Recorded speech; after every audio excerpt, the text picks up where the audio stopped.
Hey Lauren, how's it going? You all right? Good, how are you? I'm good, thank you. It's good to see you. How's Yeah, you things? too. You too. You keeping all right? Yeah, all good, thank you. It's crazy, crazy world that we're living in, but how you getting on? Crazy world. What is going on?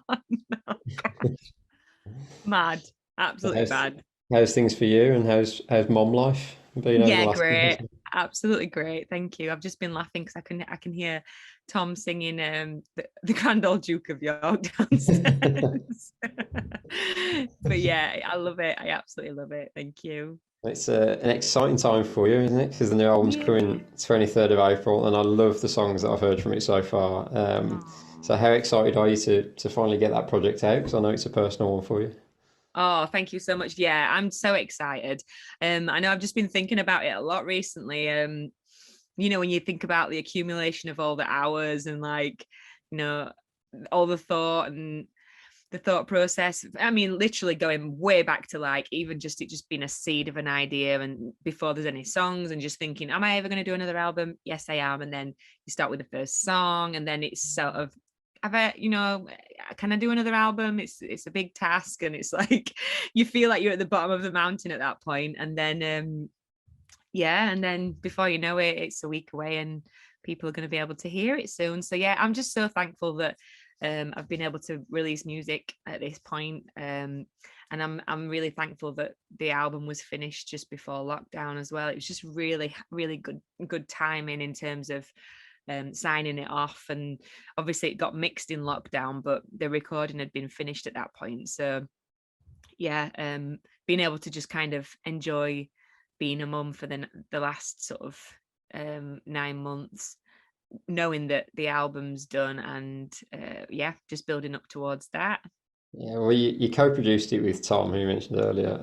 Tell us about the recording studio because you built it yourselves, didn't you, underneath some venue that's very special to you. So tell us a little bit about Yeah, we did. Yeah, so we decided to move from Manchester. We've been there 7 years, and I absolutely loved it there. Like we've got so many great friends there, and we still see everybody when we can. Obviously, not for the past year, but we still, we're still working with a lot of the same people. But just needed a change, really. And just I like trying new things, and I just thought it could have been a really good time to try living in London a little bit. It was before we decided to start a family, and just just fancied living in the big smoke down down in London, and we were working with quite a lot of people there at the time when we handed the keys into the flat, um, and then the plan was to move to Rotherham, just to sort of head down to London and do a bit of sort of looking around, find somewhere to live.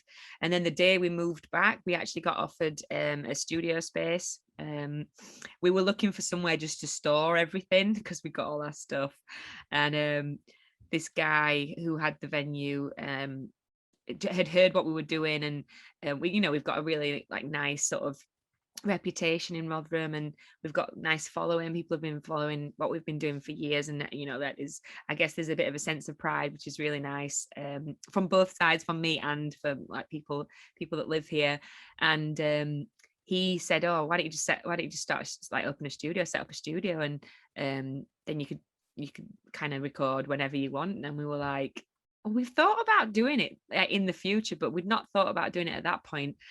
But it just seemed like too good an opportunity to miss, really. So we snapped it up, and then on yeah, we just started building the studio basically. I remember on New Year's days when we did a lot of the building work, which is weird because we always normally gig on New Year's Eve. So some of the musicians were already over and playing with us over here, and they just stayed on New Year's Day, and we just got up really early and started building the studio. And the day we started recording, I actually found out I was pregnant. So there's so many significant dates with this whole process. that. Everything's just kind of come together. But yeah, it was an amazing experience having a space to just be totally creative and not having any outside influence, and um seeing seeing I guess part of my mentality this whole time has been to try and bring like some music and color to the places that I live and spend time and stuff. And I just tried to do that with the town centre as much as I could. And me and Tom decided to get married there. We had like a big party, and it was really bright colours, and we brought all the musicians over that we've worked with over the years, and we just had a big party and played in all these different venues. We had a big Indian meal, and it was it's just been a really amazing experience. Yeah, to be able to have a studio and creative freedom, I guess, and time restraints. Yeah, I was going to ask how much of an impact that's had on the album, because it feels like you've got a lot of influences in there. You've got that rootsy kind of Americana vibe that we associate with you, but there's also like some 80s soul influences in there and lots of different stuff. So how much of a freeing experience was it to be able to co-produce it yourself? Yeah, it was really nice. I guess it's just like a confidence thing, having a lot of time in the studio with just myself and I guess Tom. I was able to just try things that maybe I normally wouldn't. I'd normally just kind of let other people get really involved in that area, and I just felt like I had ideas, you know what I mean, and sometimes recordings don't end up sounding the way that you initially wanted them to sound, and things end up getting re-recorded. But I guess this process was different because we could work on it whenever we wanted, which was great, and also we could just keep tweaking things as we went. And a lot of it was just about experimenting. So myself and Tom would just go down there. I've just said, it's so funny thinking back now, we were like marching ants. We just used to walk like every day, just like walk down to the studio from where we were living, and it's like a couple of minutes walk. We'd walk through the town and we'd say hi to everybody, and then we'd march on down to the studio, and then we'd just get to work. And you're just down there, and like when you're actually in the middle of creating, it's fine, it totally makes sense. But then afterwards, when you stand back and you're like, is anyone going to ever hear this music? I really hope that they do. But yeah, there was a lot of there was a feeling of kind of being in a safe place to create, I guess. So a couple of weeks ago, you released the most recent single, "This Ain't the Life," which is my personal favourite so far out of the ones you've released. Tell us a little bit about how that one came together, and also the music video, because it was such a joyous recording that you put out, just to put a smile on everyone's faces. Oh, yay.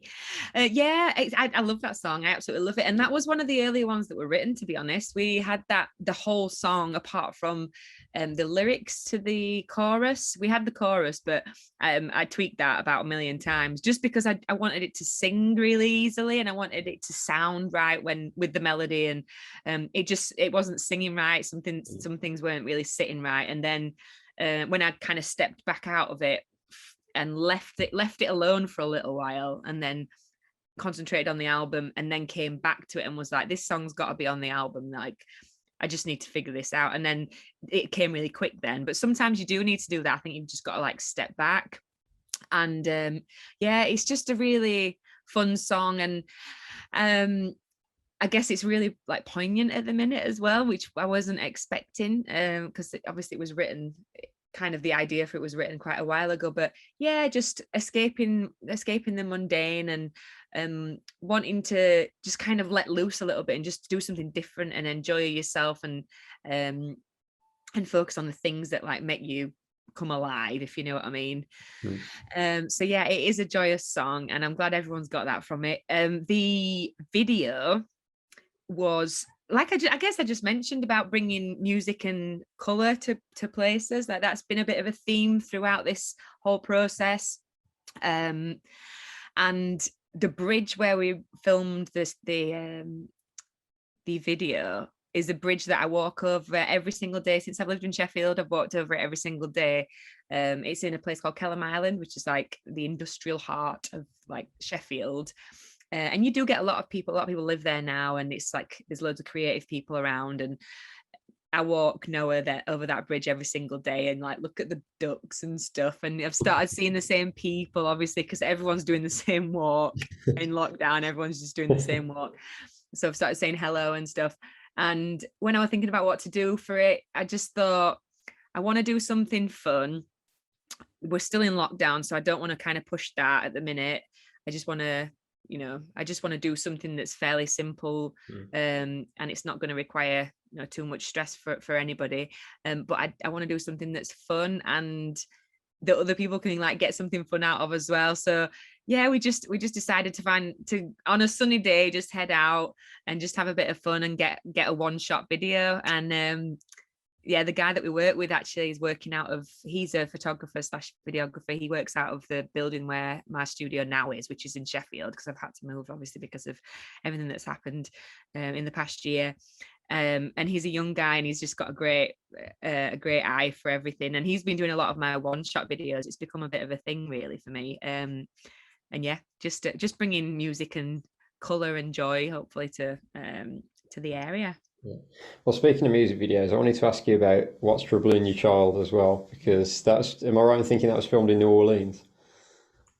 Yes, it was. Yeah. Yeah. Yeah, so it was filmed we went out there for the Folk Alliance conference, and the British Underground were asked to put on a small concert at Euclid Records in New Orleans, and Crispin, the guy that runs British Underground, asked if we wanted to be part of that, and I said yes, because that's cool, and it was the coolest record shop I think I've ever seen and I will ever see.